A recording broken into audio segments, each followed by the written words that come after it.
الحمد لله نحمده ونستعينه ونستغفره ونؤمن به ونتوكل عليه ونعوذ بالله من شرور أنفسنا ومن سيئات أعمالنا من يهده الله فلا مضل له ومن يضلل فلا هادي له ونشهد أن لا إله إلا الله وحده لا شريك له ونشهد أن محمدا عبده ورسوله أما بعد فأعوذ بالله من الشيطان الرجيم بسم الله الرحمن الرحيم وما كان الله معذبهم وهم يستغفرون صدق الله مولانا العظيم وبلغنا رسوله الكريم ونحن على ذلك من الشاهدين والشاكرين والحمد لله رب العالمين مولا صلی وسلم دائما ابدا على حبیبک خیر الخلق كلهم والحبیب الذي ترجى شفاعته لكل حول من الاحوال المقتحم یا ربی بالمصطفى بلغ مقاصدنا واغفر لنا ما مضى يا واسع الكرم یا اکرم الخلق مالی من الوذ به سواک عند حضور الحادث الاممی ثم الرضا عن ابی بکر وعن عمر وعن علی وعن عثمان ذی الکرم مولا صلی وسلم دائما ابدا علی حبیبک خیر الخلق کلہم. تکمیل توبہ اور دوام توبہ. اللہ تعالیٰ ارشاد فرماتے ہیں سورۃ انفال کی آیت نمبر 33 میں وما کان اللہ معذبہم وہم یستغفرون. اللہ تعالیٰ کو کیا پڑی ہے کہ انہیں عذاب دے اگر یہ استغفار کرتے رہیں. بات مشروط ہو گئی نا. اللہ فرماتے ہیں مجھے کیا پڑی ہے کہ میں تمہیں عذاب دوں، جب تک تم استغفار کرتے رہو گے میں اپنے عذاب کو ٹالے رکھوں گا. تم استغفار بند کر دو گے میں عذاب مسلط کر دوں گا. بڑا سادہ سا ایک پیمانہ اللہ تعالیٰ نے ہمیں عطا فرما دیا. توبہ بنیادی طور پر ندامت کا نام ہے. غلطی اور گناہ کے بعد جو انسان کو ندامت ہوتی ہے اسی کا نام توبہ ہے. یوں کہہ لیجئے کہ دل کے درد کا نام جو ہے وہ توبہ ہے. حسرت کا، آنسوؤں کا بہانا، غم میں مبتلا ہو جانا، یہی توبہ ہے. اگرچہ یہ بہت مشکل کام ہے.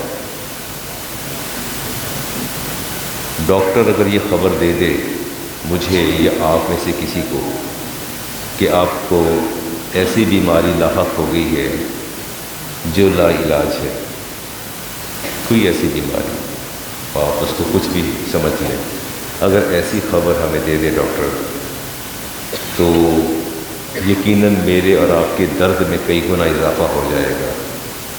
غم میں بھی اضافہ ہوگا، درد میں بھی اضافہ ہوگا، چونکہ انسان کو اپنی جان سے زیادہ تو کوئی چیز عزیز نہیں ہے.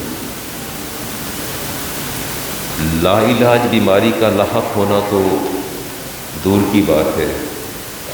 ہمیں اتنا بتا دیا جائے کہ آپ کا کرائٹینین جو ہے کڈنی فنکشن افیکٹ ہو گیا ہے تو جتنی فکر لاحق ہوتی ہے آپ اس کے بارے میں سوچ بھی نہیں سکتے. انسان ہر چیز کے بارے میں کانشیس اور محتاط ہو جاتا ہے. لیکن میں ایک بات سوچتا ہوں، کیا یہ ہمارے طبیب، ہمارے ڈاکٹر جو ہیں رب اور اس کے رسول سے زیادہ عالم ہیں، زیادہ سچے ہیں؟ ایسے بڑی عجیب سی بات ہے. ڈاکٹر اگر ہمیں خبر دے دے تو ہماری خوشیاں غارت ہو جاتی ہیں. رب اور رب کا رسول اگر خبر دے دے تو ہمیں پرواہ نہیں ہوتی. میں یہ کہتا ہوں کہ نہ ہمارا طبیب اور ڈاکٹر رب اور رسول سے زیادہ سچا ہے، اور نہ ہی موت جو مجھے پر اور آپ پر طاری ہونی ہے وہ جہنم کی آگ سے زیادہ سخت ہے. ایسے ہی آپ سمجھتے ہیں کہ موت جو مجھ پر اور آپ پر طاری ہونی ہے جہنم سے زیادہ سخت ہے؟ نہیں، بالکل نہیں، بالکل نہیں. تو حیرت کی بات ہے کہ جس رب نے ہمیں جہنم کی آگ سے ڈرایا، آخرت کے عذاب سے ڈرایا، وہ تو ہمیں درد میں مبتلا نہیں کرتا، نہ غم میں مبتلا کرتا ہے، نہ ہمیں اشک بار کرتا ہے. حالانکہ ابھی آپ نے میرے سامنے اس بات کو تسلیم کیا کہ ڈاکٹر نہ رب سے زیادہ سچا ہے نہ رب کے رسول سے زیادہ سچا ہے۔ اور آپ نے یہ بھی اعتراف کیا کہ موت جو ہے وہ جہنم کی آگ سے زیادہ سخت نہیں ہے۔ تو کیا وجہ ہے کہ ڈاکٹر کا پیغام اور اس کا ڈائگنوسس، اس کی تشخیص جو ہے وہ ہمیں بے قل اور بے قرار کر دیتی ہے، لیکن رب کا پیغام ہمیں بالکل فکر مند نہیں کرتا۔ اور قرآن کریم میں جگہ جگہ بات جہنم کی ہوتی ہے، ہم نہیں بات کرتے۔ رسول کریم علیہ السلام نے ارشاد فرمایا جالس التوابین، تم نے جب بھی بیٹھنا ہے ایسے لوگوں کے ساتھ بیٹھا کرو جو توبہ کرنے والے ہیں۔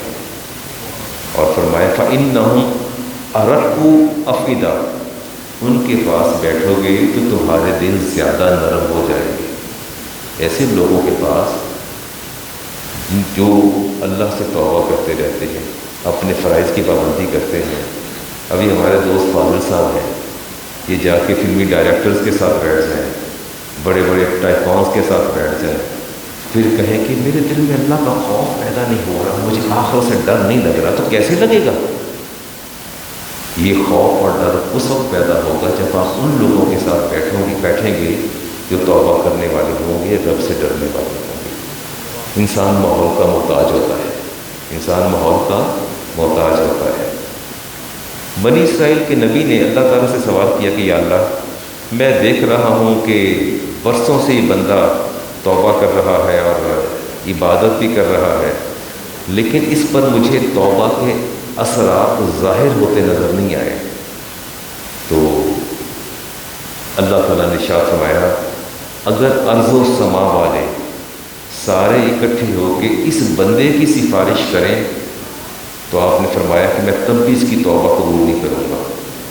تب بھی سارے آسمانوں اور زمینوں والے اکٹھے ہو کے اس کی سفارش کریں جو صبح و شام توبہ بھی کر رہا ہے، اور میں اس کی توبہ قبول نہیں کروں گا، کیونکہ جس گناہ سے اس نے توبہ کی تھی اس کی مٹھاس ابھی تک اس کے دل میں باقی ہے، اس کو یاد کرتا ہے، اور یاد کرنے کے بعد اس کی تحسین بھی کرتا ہے۔ میں رشوت دیتا، لوگوں کی حق تلفی کرتا رہا، توبہ کر لی، اب بھی کہتا ہوں کہ یار بہت تنگ ہوں، وہ دن بڑے اچھے تھے، عیش تو تھے نا، پیسہ تو تھا نا، بڑے اچھے دن تھے، لوگ سلام کرتے تھے، آتے تھے جاتے تھے، اور پیسے کی فراوانی، بیوی راضی، اولاد راضی، جہاں چاہتا جاتا تھا، دن وہ اچھے تھے، اگرچہ حرام تھا رزق لیکن دن بہت اچھے تھے۔ یہ وہ گناہ کی لذت ہے جو دل میں بہار اور برقرار رہتی ہے۔ جب تک یہ لذت زائل نہیں ہو جاتی اللہ تبارک و تعالیٰ جو ہے توبہ کو قبول نہیں فرماتا۔ اللہ تعالیٰ فرماتے ہیں سورۃ توبہ کی آیت نمبر 112 کے اندر، رات ہمارے قاری صاحب نے اس کو تلاوت بھی فرمایا تراویح کے اندر، اللہ تعالیٰ فرماتے ہیں کہ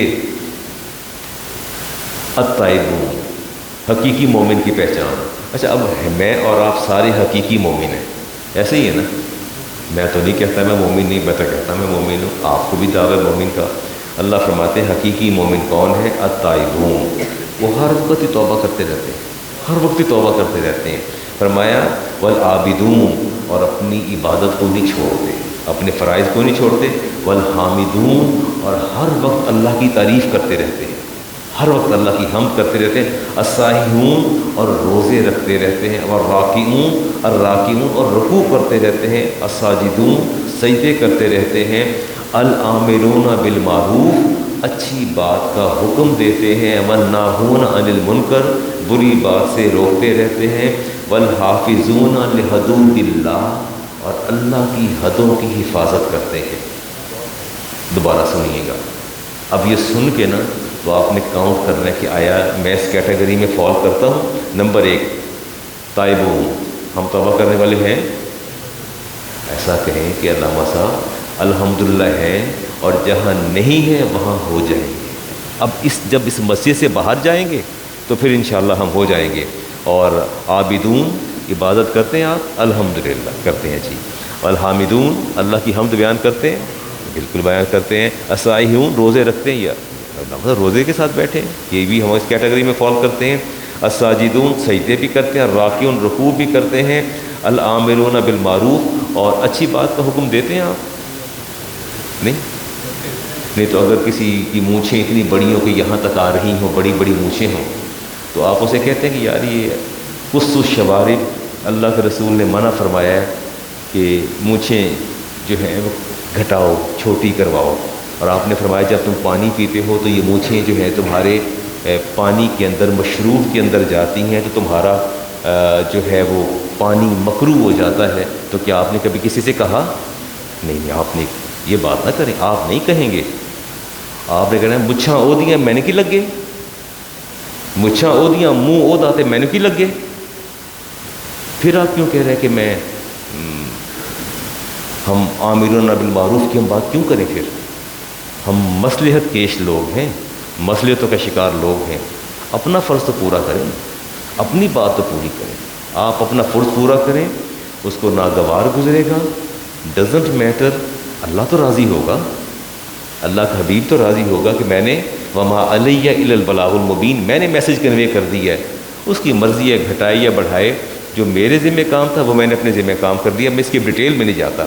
اور وَالنَّاهُونَ عَنِ الْمُنْکَرِ، اور غلط بات سے جو ہے وہ ہم تو آپ کو پتہ تو ہے کہ جب آپ نماز ادا کرتے ہیں تو آپ نے پائنچے کو فولڈ نہیں کرنا، آپ نے پائنچے کو فولڈ نہیں کرنا، اگر شلوار لمبی بھی ہے، ٹراؤزر لمبا بھی ہے تو چلنے دیں، آپ نے اپنے ٹراؤزر کو اوپر سے اڑسنا نہیں ہے، اس کے بغیر آپ نے نماز پڑھنی ہے۔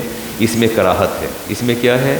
بازوؤں کو ہاف کلائی تک فولڈ نہیں کرنا، آپ کو پتہ ہے نا پتہ؟ کبھی کسی سے کہا ہے آپ نے؟ کبھی بھی نہیں کہیں گے، کبھی بھی نہیں کہیں گے۔ تو پھر آپ کیسے کہہ سکتے ہیں وَالنَّاهُونَ عَنِ الْمُنْکَرِ؟ آپ کیسے کہہ سکتے ہیں؟ آپ تو نہیں کہتے، آپ تو بالکل نہیں کہتے۔ ساری باتیں چھوڑیں۔ ایک چھوٹا سا بچہ ہے ادھر ہی کہیں بیٹھا، کہاں وہ بلال کہاں بھی چلا گیا؟ یہ میں درس قرآن دے رہا تھا اور اس میں میں نے بات کی سطر کی، وہ آیت آئی تو میں نے بات کی سطر کی کہ سطر جو ہے وہ ناف سے گھٹنوں تک ہوتا ہے۔ میں نے کہا ایک نوجوان ہے یہاں نماز ادا کرتے ہیں تراویح کی، انہوں نے ٹی شرٹ پہنی ہوتی ہے اور ٹی شرٹ جو ہے وہ اپنا جب رکوع میں جاتے ہیں، سجدے میں جاتے ہیں، ٹی شرٹ اوپر چلی جاتی ہے، پینٹ بالعموم اس ہڈی پہ پہنتے ہیں وہ نیچے آتی ہے اور ان کا سطر جو ہے وہ کھل جاتا ہے۔ تو میں نے کہا کہ جلدی چلے جاتے ہیں کہ موقع ملے تو میں اس کو سمجھاؤں کہ بیٹا یہ تھوڑا اس میں خیال کر لیں۔ تو میں نے کیا سمجھانا ہے، وہ اتنا سا بچہ ہے، اتنا سا۔ کل میں قرآن کریم پڑھ رہا تھا، بیٹھا تیاری کر رہا تھا رات کی، تو کہتے ہیں استاد جی جو آپ وہ بات کر رہے تھے نا وہ کہ وہ کہتے ہیں میں نے اس کو دیکھ لیا تھا، میں اسی کے انتظار میں تھا، مجھے نظر آئے، مجھے وہ نظر آ گیا، میں نے نماز سے نکل کے جب وہ جانے لگے میں ان کو پیچھے پیچھے چلا گیا۔ تو میں نے کہا کہ اس نے تھوڑا اضافہ کر دیا، میں نے تو سطر کی بات کی، ان کی ٹی شرٹ یہاں تھی، اس نے کہتے جی آپ کی نماز نہیں ہوتی، یا آپ نے یہ پہنا ہوا ہے، آپ نے ٹی شرٹ پہنی ہے۔ میں نے کہا وہ تو بڑا آدمی تھا، تو ڈر نہیں لگا؟ کہتے نہیں، میں اس کو کہہ کے آ گیا۔ تو پھر اس نے کیا رد عمل تھا؟ کہتا ہے پہلے تو اس نے مجھے غور سے دیکھا ہے تو پھر مجھے دیکھ کے ہنسنے لگ گیا۔ کہتا اچھا کوئی بات نہیں، آئندہ میں ٹھیک کر لوں گا۔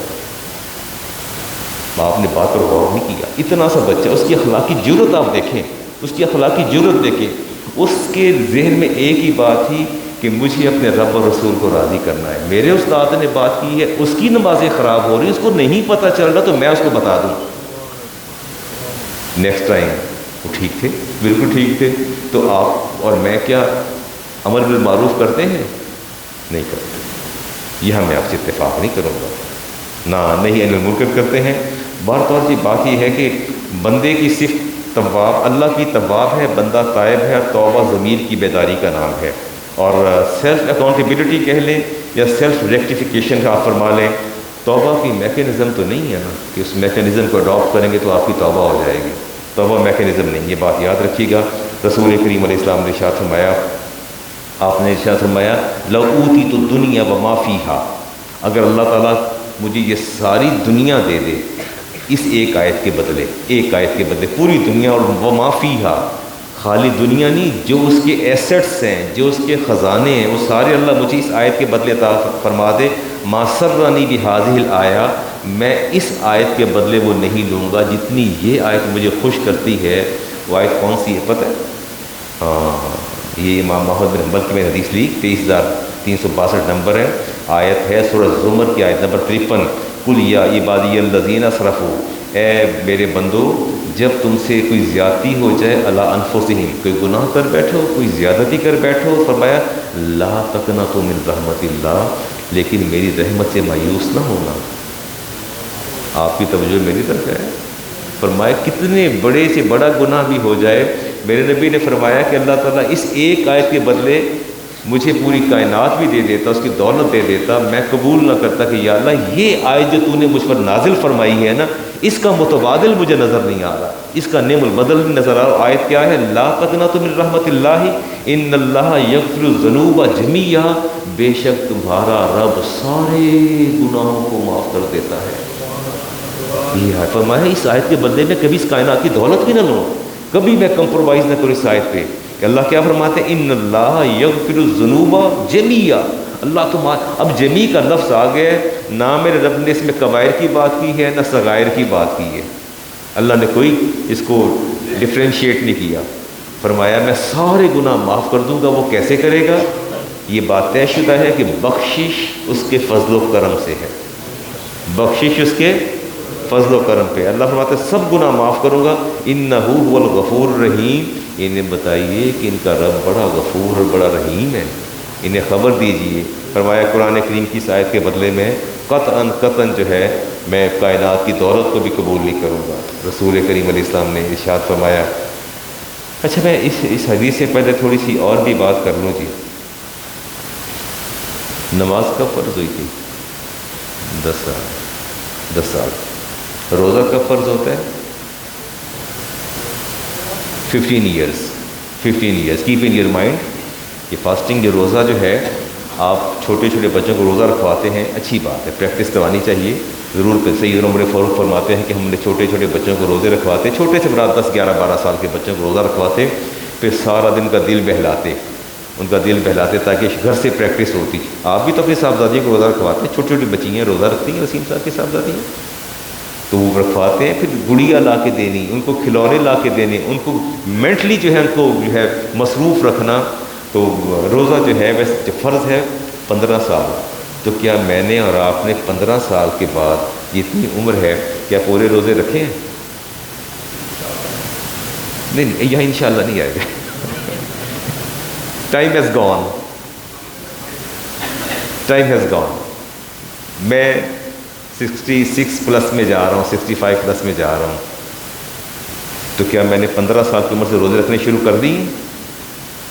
روزہ رکھے تو کہتے ہیں حالے حسن کھیڈنے دن نے، داڑھی رکھو کہتے ہیں داڑھی حالے ہونے نہ داڑھی رکھنی ہے، ایک کہڑے دن نے داڑھی نہیں رکھنی، اور یہ ہنسنے کھیلنے کے دن ایسا نہیں ہے۔ روزہ کتنی عمر میں؟ 15 to 16 ایئرس، 2 آتی ہیں فقہا کی راہ۔ اب وہ روزوں کا کیا بنے گا بتا ہی نہیں رہے، تو معاف کلیئر، فدیہ دیں گے؟ تو میرے جیسا ہٹا کٹا بندہ فدیہ دے رہا ہو، از اٹ پاسبل؟ نہیں، میں نہیں دے سکتا فدیہ۔ چلیں میں بیمار ہوں، میں ڈائبٹک ہوں، ہائپرٹینسو ہوں، مجھے کوئی مختلف علالتیں ہیں، مجھے میں فدیہ دے دوں، تو آپ یہ جو نوجوان بیٹھے ہیں جو 20-24 سال کے ہو گئے، انہوں نے نہیں روزے رکھے، تو یہ کیا فدیہ دیں گے؟ کیا بتا تو دیجئے مجھے، بات تو کیجئے۔ یہ فدیہ نہیں دیں گے، یہ روزے رکھیں گے، یہ کیلکولیٹ کریں گے کہ 16 سال کی عمر سے لے لیں، یہاں سے روزہ فرض ہوا، میری عمر 26 سال ہے، میں نے روزے رکھنے شروع کیے 23 سال کی عمر میں، جو پچھلے روزے میرے وہ کہاں گئے؟ معاف ہو گئے؟ نہیں معاف ہوئے۔ میں بس وہ پتہ نہیں باتیں میری لمبی ہو جاتی ہیں، تو ابھی ہم نے غور و فکر نہیں کیا، کبھی کان پہ، ناک پہ، آنکھ، زبان، کیا ان سب کا اپنے حساب دینا کہ نہیں دینا؟ میں نے بے وضو قرآن پڑھا، میں نے بدعات کا مرتکب ہوا، اور کہیں کبھی تھوڑا ڈرنک بھی کر لیا دوستوں کے ساتھ بیٹھ کے، تھوڑا سا میں نے وہ آئس بھی پی لی، سارا کچھ کر لیا، تو کیا ہم نے؟ اچھا دیکھیے میری بات سنیے، اگر کوئی بلیک اسپاٹ پڑ جائے یا لکھتے لکھتے کچھ آپ لکھ رہے ہیں تو وائٹنر لے کے اس کو زائل کر دیتے ہیں، مٹا دیتے ہیں، اور اگر شدت کی گرمی ہو تو کیا کرتے ہیں؟ اے سی چلا دیتے ہیں۔ اس کا مطلب ہے کہ کسی بھی چیز کو زائل کرنے کے لیے اس کی اینٹی چیز لانی پڑتی ہے، نہیں؟ ابھی میں آپ سے پوچھوں گا گلا خراب ہے کیا کھائیں گے؟ چیسٹ انفیکشن ہے، کہنے لگا اینٹی بایوٹک لے لیں گے۔ اینٹی بایوٹک لیں گے تو اینٹی بایوٹک کیا ہوتا ہے؟ آپ کو پتہ نہیں اینٹی بایوٹک کیا ہوتا ہے؟ ہمیشہ ایک چیز کو زائل کرنے کے لیے ختم کرے اس کی اینٹی چیز لائی جاتی ہے، اس کی ضد لائی جاتی ہے. تو گناہ کی ارتکاب کے بعد پھر کیا کرنا چاہیے؟ ہاں اب دیکھیں نا، آپ کو بات سمجھ میں آ گئی ہے. آپ نے بتا دیا علامہ صاحب، غلطیاں خطائیں جو ہوئی ہیں ان کی ضد، ان کا اینٹی کیا ہے؟ نیکیاں. اب وہ نیکیاں لائیں گے تو اللہ تعالیٰ گناہوں کو زائل فرماتا چلا جائے گا. ایسے ہی ہے نا، آپ کی دنیا کا ضابطہ ہے تو آپ کی شریعت کا ضابطہ کوئی نہیں ہے، آپ کی کائنات کا ضابطہ کوئی نہیں ہے. بالکل ضابطے ہیں، بالکل 100% ضابطے ہیں. ہر گناہ کو ہم جنس چیز مٹائے گی، گناہ کو مٹائے گی، اس کی ہم جنس چیز نیکی مٹائے گی. کیا مٹائے گی؟ نیکی مٹائے گی. آپ اس کو یوں کہہ لیجئے نا کہ اگر میں موسیقی کا دل دادا ہوں، موسیقی سنتا ہوں، اس کا اینٹی کیا ہوگا؟ اور مجھے اتنا قرآن پاک سننا چاہیے. اتنا کیا سننا چاہیے؟ قرآن کریم سننا چاہیے. اور اگر میں حالت جنابت میں مسجد سے گزرا ہوں، حالت جنابت میں، اب میں مسجد کے اندر جو ہے وہ یا تو اعتکاف بیٹھوں گا یا اس کا احترام کروں گا یا کوئی اور راستہ اختیار کروں گا مسجد کو اس کا حق ادا کرنے کے لیے. اور اگر میں نے قرآن کریم کی تعظیم نہیں کی تو پھر کیا ہوگا؟ اس کی تعظیم کروں گا، قرآن کریم لا کے مسجد میں وقف کر دوں گا. وہ ہم اس کو کنکلوڈ کرتے ہیں. آپ نے مجھے پیغام دیا کہ ہر چیز کی اینٹی چیز، اور گناہ کا اینٹی کیا ہے؟ نیکی ہے. میں اور آپ نیکی. اتق اللہ حیث کنت واتبع بالسیئۃ الحسنۃ تمحوھا. میرے نبی نے فرمایا کہ اللہ سے ڈرتے رہو، اور جب بھی تم سے غلطی گناہ ہو جائے، السیئۃ الحسنۃ تمحوھا، فوراً اس غلطی کے بعد کوئی نیک کام کر دو، اللہ تعالیٰ اس غلطی کو اسی وقت مٹا دے گا. وہ ایک شخص سر پھٹا ہوا تھا نا، تو رسالت ماں کی بارگاہ میں حاضر ہوا. پھر میں یہ کیا ہوا ہے؟ بینڈیج تھی سر کے اوپر، تو خون کے آثار تھے. تو کہا یا رسول اللہ کچھ نہیں. فرم بتاؤ نا کیا ہوا ہے؟ کہ یا رسول اللہ میں ویرانے میں یا کسی جگہ پر تھا، خاتون آ گئی میرے سامنے اور بہت خوبصورت تھی، مجھ سے قابو نہ رہا گیا اور میں نے اس کا ہاتھ تھام لیا. قریب تھا کہ میں بوسہ لے لیتا، کچھ کرتا، لیکن اچانک مجھے اللہ سے اور آپ سے ڈر لگا. میں تیزی سے پیچھے مڑ کے بھاگا ہوں تو سامنے دیوار تھی، دیوار کے ساتھ ٹکرایا تو میرا سر پھٹ گیا. تو میں نے وہ بینڈیج کر رکھی. آپ مسکرائے، فرمایا اللہ تبارک و تعالیٰ جب کسی کو معاف کرنا چاہتا ہے تو دنیا میں اس کی غلطی کے ساتھ سے فوراً دے دیتا ہے اور ساتھ ہی غلطی کو ختم کر دیتا ہے، مٹا دیتا ہے. یہ بات ذہن میں رکھیے گا. اگر کبھی ایسی صورتحال پیدا ہو جائے تو یقیناً جو ہے ہمیں اس کا فوری طور پر اس کو پازیٹیو مائنڈڈ ہو جانا چاہیے. دیکھنا چاہیے کہ اللہ تعالیٰ کی جو ہے یہ حدیث پاک آتی ہے جی. فرمایا کچھ گناہ ایسے ہوتے ہیں، میرا ذنوب ذنوب لا یکفرها الا الہموم. فرمایا کچھ گناہ ایسے ہوتے ہیں جو نہ نمازوں سے زائل ہوتے ہیں، نہ روزے سے زائل ہوتے ہیں، نہ کسی اور عبادت سے. تو پوچھا یا رسول اللہ گناہ پھر کیسے ختم ہوں گے؟ ان گناہ کا آپ نے فرمایا الا الہموم، اللہ تمہیں غم میں مبتلا کر دے گا. آپ نے میری بات کو غور سے سنا ہی نہیں، آپ نے سنا ہی نہیں. میرے نبی نے ارشاد فرمایا کہ کچھ گناہ ایسے ہوتے ہیں جو عبادتوں سے زائل نہیں ہوتے، نہ تمہاری نمازیں انہیں ختم کرتی، نہ روزے، نہ صدقات، نہ زکوٰۃ، نہ خیرات. تو یا رسول اللہ پھر کیسے ختم ہوں گے؟ فرمایا اللہ تمہیں غم میں مبتلا کر دے گا، اور جب تم غم میں مبتلا ہو جاؤ گے اور اس پر صبر کرو گے، اللہ اس غموں میں ابتلا کے ذریعے تمہارے گناہوں کو مٹا دے گا، ختم فرما دے گا. اور آپ نے یہ بھی فرمایا کہ دل پر انجانا سا غم آ جائے گا، پتہ بھی نہیں چلے گا. فرمایا ایسا انجانا غم ہوگا، اداسی ہوگی، آپ کو پتہ نہیں چلنا یار اداس میں کیوں ہوں، میں اتنا پریشان کیوں ہوں. پوچھے نا یار کیا، پھر یار پتہ نہیں چلتا، سمجھ نہیں آ رہی، کیا دل بڑا پریشان ہے. نقصان ہو، کہتے نقصان بھی کوئی نہیں ہوا، لڑائی بھی کوئی نہیں ہوئی، کیا ہوا؟ کہتے پتہ نہیں کیا ہوا، دل بڑا میرا مغموم ہے.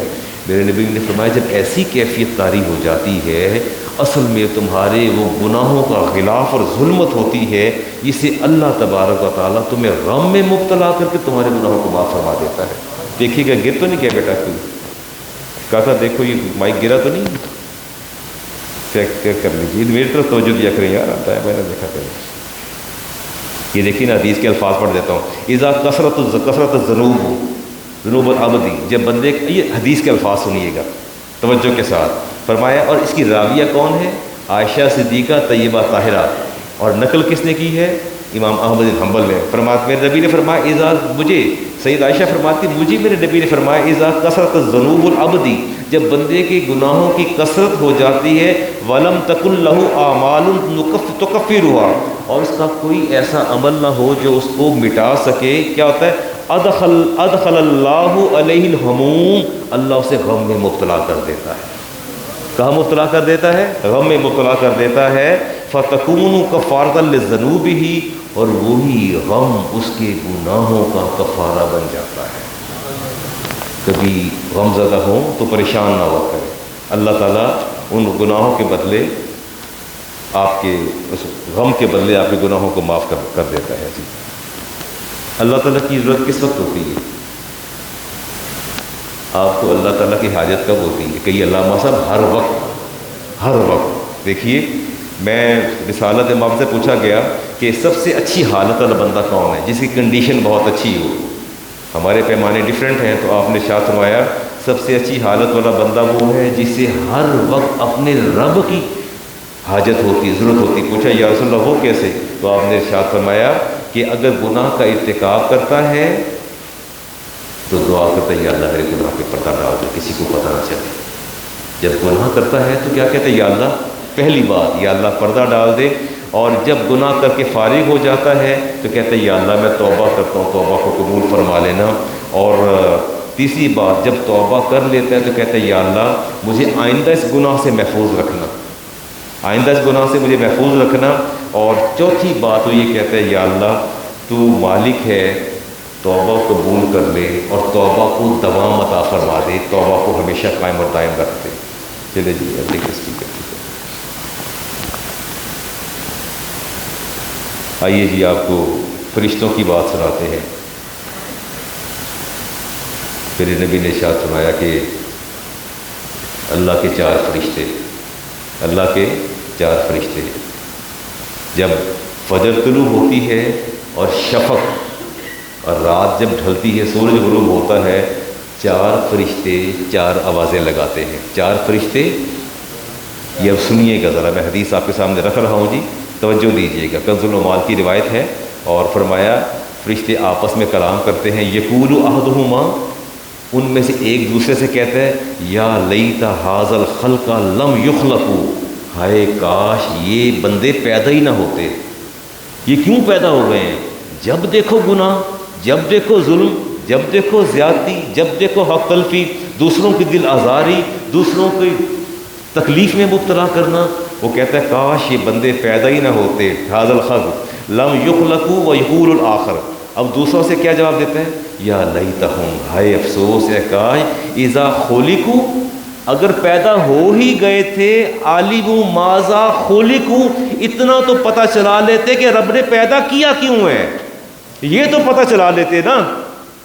ایک نے کیا کہا ہائے کاش یہ پیدا ہی نہ ہوتے، پیدا ہو کے زمین کے فتنہ و فساد برپا کر دیا ہے۔ دوسرا کہتا ہے چلو ہو گئے ہیں کوئی بات نہیں، اگر ہو گئے تھے تو عالم ماذا خلق، اتنا تو پتہ چلاتے کسی سے کہ ہمیں تخلیق کیوں کیا گیا ہے۔ ویقول الآخر، اب دوسروں کی باری آئی، کہتے یا لیتہم اذا لم یعلموا لماذا خلقوا عاملوا بما علموا۔ وہ کہتا ہے چلو کوئی بات نہیں، پیدا بھی ہو گئے ہیں، سب کچھ ہو گیا ہے۔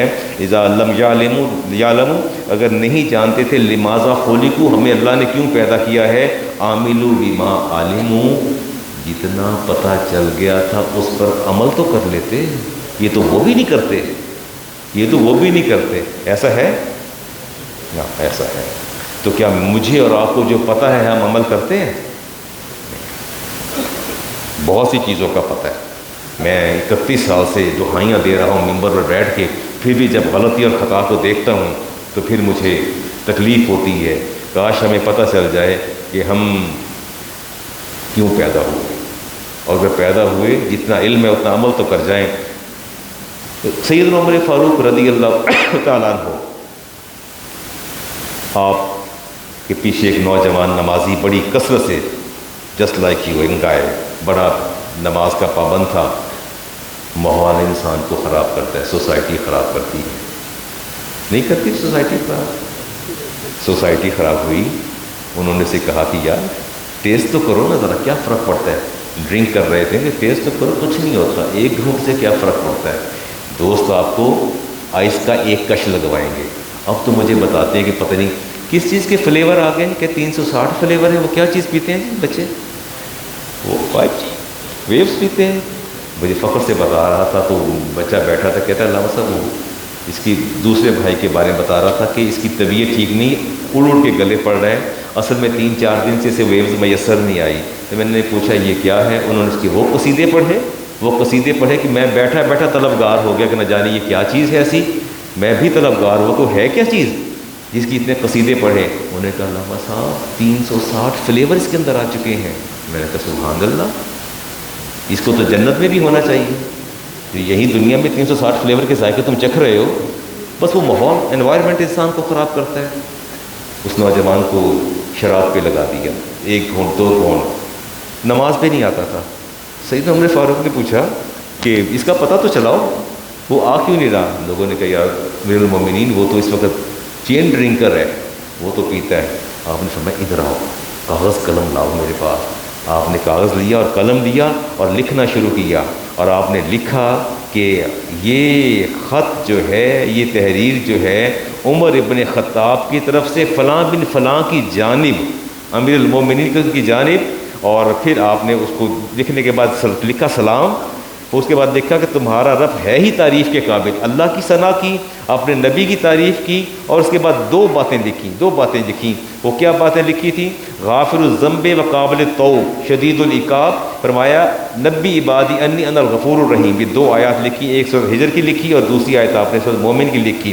اور اس کے بعد لکھا غافر الذنب و قابل التوب شدید العقاب ذی طول.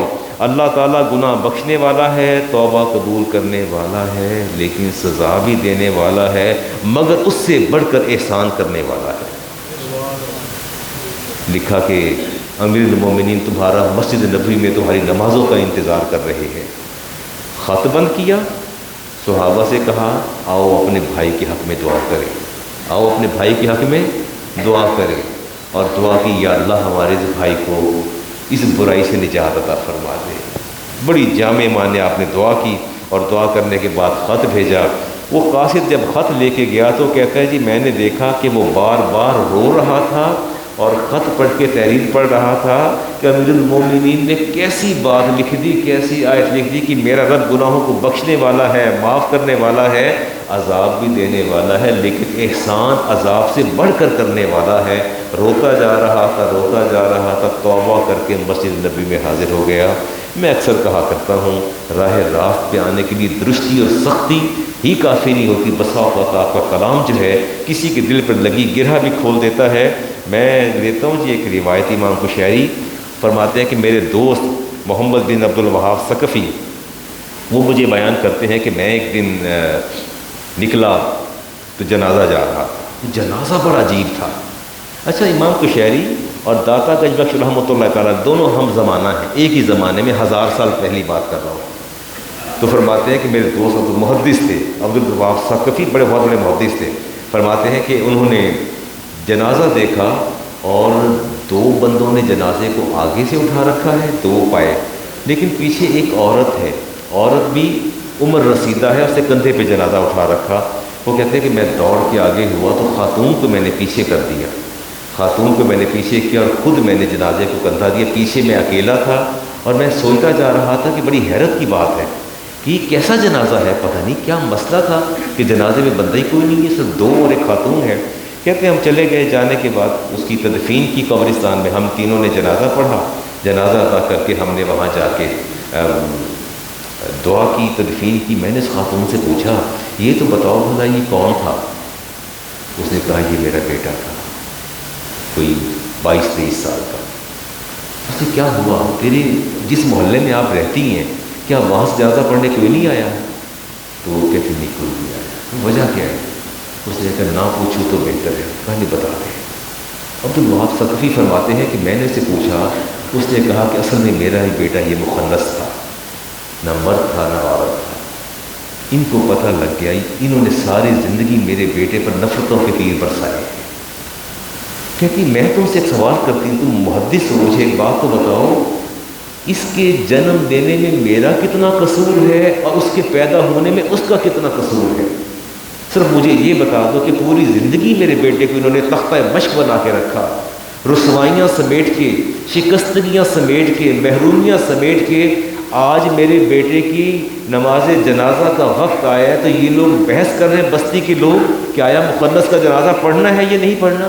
میرا بیٹا کلمہ گو تھا، میرے سینے پر انہوں نے میرے سینے کو چھلنی کر دیا ہے، آج جنازے پر میرے ساتھ کوئی نہیں آیا۔ عبدالوہاب ثقفی فرماتے کہ بڑا آبدیدہ ہوا، بڑا آبدیدہ ہوا۔ ہم نے دعا کی، دعا کرنے کے بعد واپس آ گئے۔ واپس آنے کے بعد فرماتے کہ میں دعا بھی کرتا رہا، اس کی بخشش کی دعا میں نے کی۔ کہتے رات میں نے جب دیکھا اسی نوجوان کو میں نے بڑے اچھے لباس میں دیکھا، وہ پھر رہا تھا بڑے اچھے باغات میں، اچھی حالت میں۔ میں نے پوچھا یہ تو وہی نوجوان ہے؟ اس نے کہا میں وہی مخنث نوجوان ہوں۔ اللہ تعالیٰ نے جو ستم میں نے زندگی میں سہے ہیں، لوگوں کے تیر، لوگوں کی نفرتوں کا شکار میں رہا ہوں، ان کے نشانے پر رہا ہوں، لوگ نفرت مجھ سے کرتے رہے، اللہ نے مجھے ان نفرتوں پر صبر کرنے پر اللہ نے مجھے جنت عطا فرما دی۔ آپ کسی سے نفرت کرتے ہیں، کسی کے ساتھ آپ کا رویہ خراب ہوتا ہے، کسی کے ساتھ برتاؤ خراب ہوتا ہے، اس کے دل پر کیا گزرتی ہے اس کا میں اور آپ تصور نہیں کرتے۔ لیکن اللہ تعالیٰ کس سے کس بات پہ راضی ہے ہم نے کبھی سوچا بھی نہیں ہے۔ میں سیدنا عمر فاروق کی بات کر کے کچھ آپ سے بات بھی کرنا چاہتا ہوں۔ ابھی صحن میں مجھے کچھ لوگ کم نظر آ رہے ہیں، میں بات کرتا ہوں جی سیدنا عمر فاروق رضی اللہ تعالیٰ عنہ۔ یہ تار نا مجھے اریٹیٹ کر رہی ہے، میں جب آگے پیچھے ہوتا ہوں نا تو یہ یہاں سے کھنچ جاتی ہے، پتہ نہیں باندھی نہیں آپ نے کیا کیا۔ باپ بیٹا سیدنا عمر فاروق رضی اللہ تعالیٰ عنہ اور ساتھ عبداللہ ابن عمر باہر نکلے، پہاڑی سے چرواہا بکریاں لے کے آ رہا تھا، اور عمر فاروق اس کے پاس چلے گئے، اس سے جا کے پوچھتے ہیں ادھر آؤ بات سنو، ایک بکری تو دے دو۔ اس نے کہا جی میں تو نہیں دے سکتا۔ پوچھو کیا مسئلہ ہے؟ اس نے کہا جی بات یہ ہے میں تو ملازم ہوں، غلام ہوں ان کا، اور یہ میرے مالک کی بھیڑیں اور بکریاں میں نہیں دے سکتا۔ آپ نے فرمایا دیکھو مالک تیرا کہاں مدینہ میں بیٹھا ہے، اتنا ریوڑ سینکڑوں بکریاں ہیں، ایک آدھ دے دو، مجھ سے پیسے لے دو، تیرا کام بن جائے گا، ہمارا بھی کام بن جائے گا۔ مالک کو کہہ دینا بھیڑیا کھا گیا، لے گیا بھیڑیا، سینکڑوں بکریاں۔ اس نے کیا کہنا ہے؟ وہ ان پڑھ چرواہا نہیں پہچانتا تھا کہ امیر المومنین ہے، غور سے دیکھتا ہوا کہتا ہے اچھا فَأَيْنُ اللَّهُ، تو پھر مجھے یہ بتاؤ کہ اللہ کہاں ہے؟ یہ بتا دو کہ میں بکریاں آپ کو دے کے آپ سے پیسے لے لوں اور اسے کہہ دوں کہ مالک بھیڑیا کھا گیا ہے، فَأَيْنُ اللَّهُ، تو اتنا ضرور بتاتے جاؤ کہ میرا رب کہاں ہے۔ سیدنا عمر فاروق نے اس کا بازو پکڑا، فرمایا آؤ ریوڑ کو واپس لے چلو۔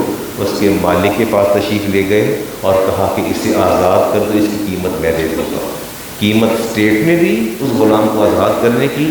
نکلتے ہوئے امیر المومنین نے جملہ کہا کہ تیرے ایک جملے نے تجھے وہ دنیا کی غلامی سے نجات دے دی ہے۔ تو نے فَأَيْنَ اللَّهُ کہا، تیرے دل میں تیرا رب موجود تھا۔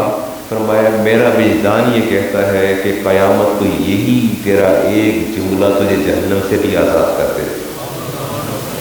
کیا میں اور آپ ہم نے کبھی سوچا، کیا ہم نے کبھی غور کیا کہ اللہ کہاں ہے؟ ہم نے کبھی اس بات پہ غور نہیں کیا کہ ہماری تنہائیاں جو ہیں جس طرف جا رہی ہیں۔ میں اگلی بات لیتا ہوں کہ اب اس پر تبصرہ کیے بغیر آگے گزرتا ہوں۔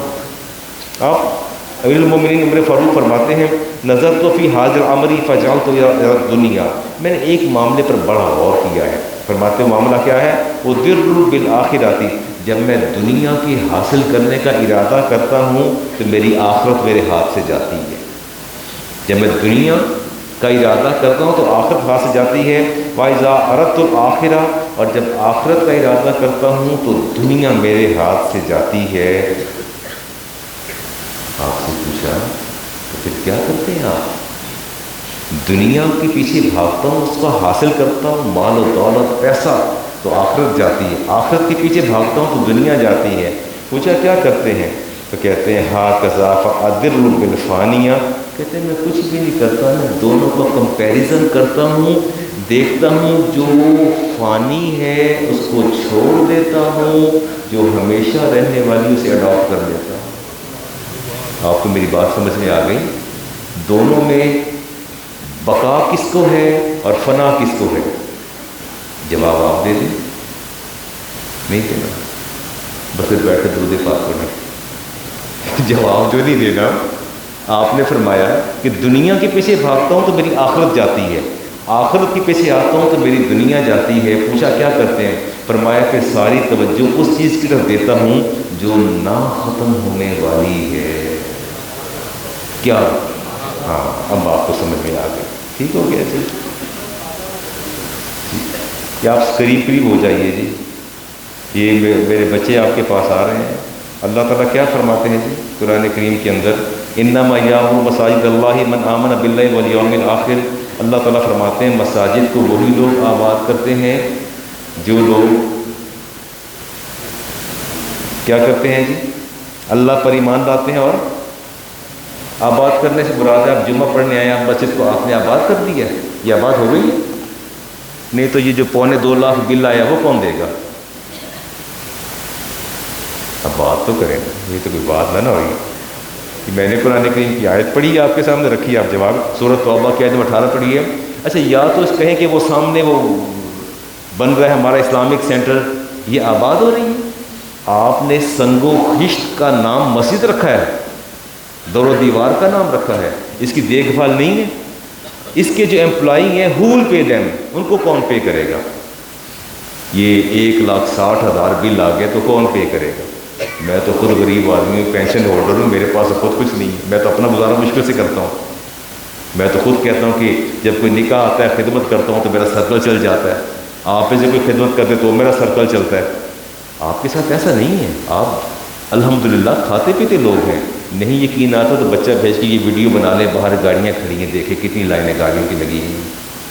مسجدوں کی آباد کاری، وہاں نماز کی ادائیگی یا جمعہ یہی کافی نہیں ہے، بلکہ میرے نبی نے ارشاد فرمایا مسجدوں کو صاف رکھا کرو۔ کیا رکھا کرو؟ اس کو محفوظ بنایا کرو۔ تو محفوظ بنانے کے لیے کیسے محفوظ بنائیں گے؟ سیکیورٹی گارڈ چاہیے، ملازم چاہیے صفائی کے لیے، اس کے اوور ہیڈز چاہیے، دین ہو ول پے؟ آپ مسجد کے اندر چارجر لگا کے موبائل چارج نہیں کر سکتے بھائی، یہ میں آپ کو بتا رہا ہوں۔ اللہ کے گھر سے آپ اس طرح کا بھی بینیفٹ نہیں لے سکتے، اتنا بڑا بینیفٹ لے کے مجھ جیسے بابے کو گھنٹہ پورا سن کے تشریف لے جاتے ہیں، بینیفٹ لیتے ہیں، زندگی اپنی سنوارتے ہیں۔ اللہ کے گھر کا خیال تو کریں، خیال کرنا چاہیے، ہاں خیال کرنا چاہیے۔ اللہ سے ڈرتے رہا کریں، اللہ سے ڈرتے رہا کریں۔ کیا رب نے آپ سے پوچھنا نہیں ہے کہ میں نے اتنا شاندار اپنا گھر دیا، اس کے اوور ہیڈز کون برداشت کرے گا؟ آپ نہیں کرنے، میں نے کرنے، ہم سب نے۔ میں اپنا حصہ ڈال رہا ہوں، 31 سال سے لگاتار ڈال رہا ہوں اپنا حصہ، آپ بھی ڈالیے، آپ بھی اپنا حصہ ڈالیے۔ یہ سوچئے کہ جو ہم نے پنکھا استعمال کیا، جو ہم نے اے سی استعمال کیے، آپ کے گھر میں مہمان آ جائیں نا، کوئی 8 دن رہ جائیں تو بل زیادہ آئے تو کہتے ہیں یار سارا دن اے سی چلاتے سر، اینا بل آ گیا، سارا بل پہ گیا۔ تو یہاں جو آپ اے سی، ہیٹرز اور پنکھے سارا انوائرمنٹ سے بینیفٹ لیتے ہیں، تو کیا ہماری ذمہ داری نہیں ہے؟ یہ بات یاد رکھیں، میں آپ پر اللہ اور اس کے رسول کی حجت قائم کرتا ہوں، استاد ہوں، پڑھا رہا ہوں، حجت قائم کرتا ہوں۔ آپ میں سے ہر فرد سے رب نے پوچھنا ہے کہ میرے گھر میں جا کے آپ نے بینیفٹس لیے، فائدے لیے، دین کے بھی لیے، اپنے بدن کو بھی راحت دی، کیا کچھ میرے گھر کے لیے کیا تھا؟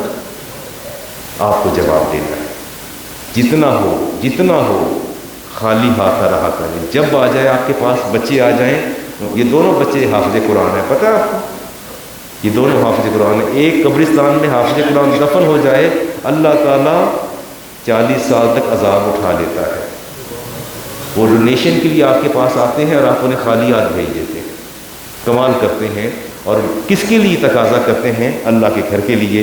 میں اتنی ڈیٹیل میں جا کے میں نے کبھی جواب نہیں دی، کبھی بات نہیں آپ سے کی، لیکن ایک حدیث میں پڑھ دیتا ہوں، خیر الاماکن مساجدہا، میرے نبی نے فرمایا اللہ کی زمین پر سب سے بہترین ٹھہرنے کی جگہ مسجدیں ہیں، وشر الاماکن اسواقہا، اور اللہ کی زمین پر سب سے زیادہ بدترین شریر ترین جگہ تمہاری یہ مارکیٹیں اور بازار ہیں۔ یہ میں نے حدیث پڑھی ہے، ٹائم نہیں الیبوریٹ کرنے کا، بہترین جگہ یہ دی۔ اور میرے نبی نے ارشاد فرمایا من توطن اجر مسلم مساجد للصلاۃ، جب تم دیکھو کسی بندے کو مسجد میں جاتا آتا ہے اور اس کے ایمان کی گواہی دو، اور فرمایا میں تمہیں اللہ کا رسول یہ خبر دیتا ہوں کہ یہ مسجدوں میں آنے والوں سے اللہ اتنا خوش ہوتا ہے، اتنا خوش ہوتا ہے، فرمایا اللہ تبشبش اللہ لہو کما یتبشبش، ایسا اللہ تعالیٰ خوش ہوتا ہے جیسے کوئی مہینوں میں بچھڑا بندہ، سالوں بعد بچھڑا بندہ اچانک اپنے گھر میں آ جائے، 10 سال کا بچھڑا آ جائے تو جتنی اس کی بیٹی، ماں، بہن، بھائی جتنے وہ خوش ہوتے ہیں، ایک گمشدہ کے مل جانے پر، برسوں بعد آنے پر اللہ تعالیٰ آپ کے مساجد میں آنے سے اس سے بھی زیادہ خوش ہو جاتا ہے۔ آپ آ کے بیٹھے ہیں، اللہ تعالیٰ، حافظ سرفراز صاحب، اللہ بہت خوش ہے، اللہ، میں نے حدیث پڑھی آپ کے سامنے، فرمایا اللہ اس بندے سے بھی زیادہ جو ہے خوش ہو جاتا ہے جس کا اپنا کوئی بچھڑ جائے اور اس کو یقین نہ ہو، اور وہ یقین کر بیٹھے کہ وہ چلا گیا دنیا سے، وہ چلا گیا، ہوتا تو کہیں سراغ ملتا، لیکن اچانک جب وہ آتا ہے اور جب بدنی انسان کی کیفیت ہوتی ہے، وہ اللہ تعالیٰ اس سے بھی زیادہ جو ہے وہ راضی اور خوش ہو جاتا ہے۔ چلیں جی کچھ اور بات کریں آپ کے ساتھ، اور میں نے کیا کہنا تھا، بھول گیا، یادداشت ہی نہیں چلی، کچھ اور بات بھی کرنا چاہیے مجھے، شاید یاد آ جائے۔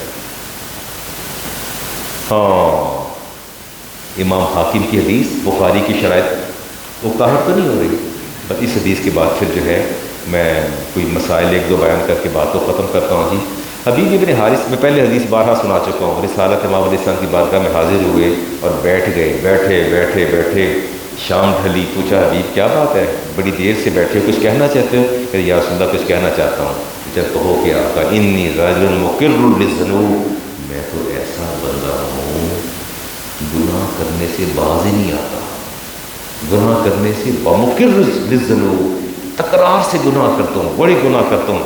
فقال النبی علیہ السلام تب الی اللہ یا حبیب ابن حارث، اے حبیب ابن حارث جب بھی گناہ کر لیا کرو اللہ سے فوراً توبہ کر لیا کرو، اللہ سے فوراً توبہ کر لیا کرو۔ فقال یا رسول اللہ اتوب، میں توبہ کرتا ہوں، ثم اعود، پھر وہی گناہ، پھر وہی غلطی، پھر وہی گناہ۔ فقال کلما اذنبت فتب، اچھا ایسا کرنا جب بھی گناہ ہو جائے توبہ میں تاخیر نہ کرنا، توبہ میں تاخیر نہ کرنا، تو فوراً توبہ کرنا۔ قول کیا کہتے ہیں یا رسول اللہ تکثر ذنوبی، یہ تو گناہوں کے ڈھیر لگ جائیں گے، یہ تو گناہوں کے انبار لگ جائیں گے۔ قول النبی علیہ السلام عفو اللہ اکثر من ذنبک یا حبیب ابن حارث، اے حبیب ابن حارث اللہ کی رحمت اور بخشش تیرے گناہوں سے تو کئی گنا زیادہ ہے، اس کو تو میت ہی نہیں کر سکتا، بس غلطی ہو جائے تو توبہ کر لیا کر، قصداً گناہ نہ کیا کر، غلطی نہ کیا کر، تیرے لیے یہی بہترین راستہ اور طریقہ ہے، اللہ سے بخشش طلب کرتے رہیے۔ میں مسائل کی طرف بھی چلتا ہوں جی، اور ایک حدیث بس ایسے ہی دل میں خیال آ گیا، یہ زید بن ارقم فرماتے ہیں کہ ہم رسالت باب علیہ السلام کے پاس جو ہے جمعہ کی نماز ادا کر رہے تھے، اور سامنے ہیثم بن مالک بیٹھے تھے اور وہ روتے جا رہے تھے، ان کا پورا وجود لرز رہا تھا اور رو رہے تھے کہ پوچھا یا رسول اللہ، آپ نے بلا کے پوچھا، فرمایا کہ کیوں رو رہے ہو؟ یا رسول اللہ مجھے بتا دیں میں جہنم کی آگ سے کیسے بچوں گا؟ آپ نے فرمایا دیکھو، قول بے دمو عینیک فإن عینا بقت من خشیت اللہ لا تمس ابدا نارا ابدا، فرمایا جس بندے کی آنکھ سے ایک آنسو بھی اللہ کے خوف سے ٹپک جائے، ڈھلک کے رخسار پہ آ جائے، اس کو جہنم کی آگ کبھی نہیں جلائے گی۔ اگلی بات جو آپ نے فرمائی وہ میں سن کے حیران ہو گیا، آپ نے فرمایا لو شاہدکم الیوم، یہ سنیے گا حدیث کے الفاظ، میں یہاں بات اپنی روک رہا ہوں، تو میں لو شاہدکم الیوم کل مومن علیہ من الذنوب کمثل جبال الرواسي، اے صحابہ تم جتنے لوگ بھی میری مسجد میں بیٹھے ہو، اگر تمہارے کندھوں پر پہاڑوں جتنے گناہ بھی ہوتے، لغفر لهم ببکاء هذا الرجل، اللہ تعالیٰ اس ایک بندے کے آنسوں کے صدقے تمہارے سارے گناہ معاف فرما دیتا۔ کبھی کبھار ایسا بھی ہوتا ہے کوئی ایک بندہ رب کے خوف سے رو پڑتا ہے، میرے نبی نے فرمایا اس ایک کی رقت، اس ایک کا بہتا ہوا آنسو جو ہے تمہارے گناہوں کو معاف کر دے گا۔ آپ نے فرمایا تمہیں نہیں پتا وَذَلِكَ أَنَّ الْمَلَائِكَةَ تَبْكِي، یہ رو رہا تھا، میں دیکھ رہا ہوں فرشتے اس کے ساتھ بیٹھے رو رہے ہیں، میں نے خود ملائکہ کو دیکھا اس کے ساتھ بیٹھے رو رہے ہیں، وَتَدْعُو لَهُ، اور اس کے لیے دعا کر رہے تھے۔ اس کے لیے کیا کر رہے تھے؟ دعا کر رہے تھے وَتَقُولُ، اور پتہ ہے وہ فرشتے کیا دعا کر رہے تھے؟ یا رسول اللہ فرمائیے، فرشتے کہہ رہے تھے اللہم شفع بکائی فی من لم یبکی، یا اللہ تیرے نبی کی، تیرے حبیب کی مسجد میں جو نہیں رو رہے، اس ایک رونے والے کے صدقے سب کی بخشش فرما دے۔ اللہ نے سب کی بخشش فرما دی۔ کبھی کبھار انسان کی آنکھ سے ڈھلکتا ایک آنسو، رخسار پہ آ جانے والا ایک آنسو جو ہے، وہ بھی اس کی بخشش کا ذریعہ بن جاتا ہے۔ نہ صرف آپ کی بخشش کا ذریعہ بن جاتا ہے بلکہ آپ کے ساتھ جو باقی لوگ موجود ہیں۔ میرے نبی نے ارشاد فرمایا، عتبہ بن عبداللہ اس حدیث کے راوی ہیں، ان الاعمال کلها توزن الا الدمعۃ تخرج من عین العبد من خشیۃ اللہ، اللہ تعالیٰ آپ کے سارے نامہ اعمال میں سارے اعمال رکھ دے گا میزان میں، الا الدمع، سوائے آپ کے آنسوؤں کے۔ میری بات گیٹ آن کر رہے ہیں میری بات؟ اللہ میزان میں سارے اعمال رکھے گا، الا الدمع تخرج من عین العبد، جو بندے کی آنکھ سے نکلتا ہے، من خشیۃ اللہ، اللہ کے خوف سے۔ اللہ کیا فرماتے ہیں؟ فَإِنَّهُ لَيْسَ لَهَا وَزْنٌ وَلَا قَدْرٌ، اللہ فرماتے ہیں کہ تیرے آنسو، اس آنسو کا اتنا وزن ہے جس کے لیے میں رب کوئی میزان رکھنے کو تیار ہی نہیں، میں تیرے اس آنسو کے لیے کوئی، نہ اس کے لیے کوئی پیمانہ ہے، نہ کوئی قدر ہے اسے تولا جا سکے۔ وَإِنَّهُ لَيُطْفِي بِدَمَعِ الْبَحُورِ مِنَ النَّارِ، تیرے گناہوں کے سمندر بھی ہوتے، تو میرے خوف سے رویا ہے تو تیرے گناہوں کے سمندروں کو بھی ہم معاف کر دیتے، کہ تیرے دل میں اپنے رب کا اتنا خوف ہے۔ خدا کرے کہ ہماری آنکھیں اپنوں کے دکھوں پر برستی ہیں، دنیا کے غموں پر برستی ہیں، کبھی اللہ کے خوف سے بھی یہ برس پڑے تو کتنا بڑا اللہ تعالیٰ کا ہم پر کرم اور احسان ہو جائے۔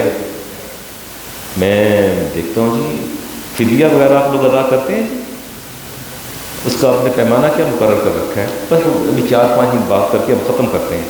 اس کا کیا پیمانہ مقرر کیا آپ نے؟ منیمم پیمانہ کیا ہے؟ جس کا منیمم پیمانہ، روزہ اگر نہیں رکھ سکتے تو فدیہ کا منیمم پیمانہ کیا ہے؟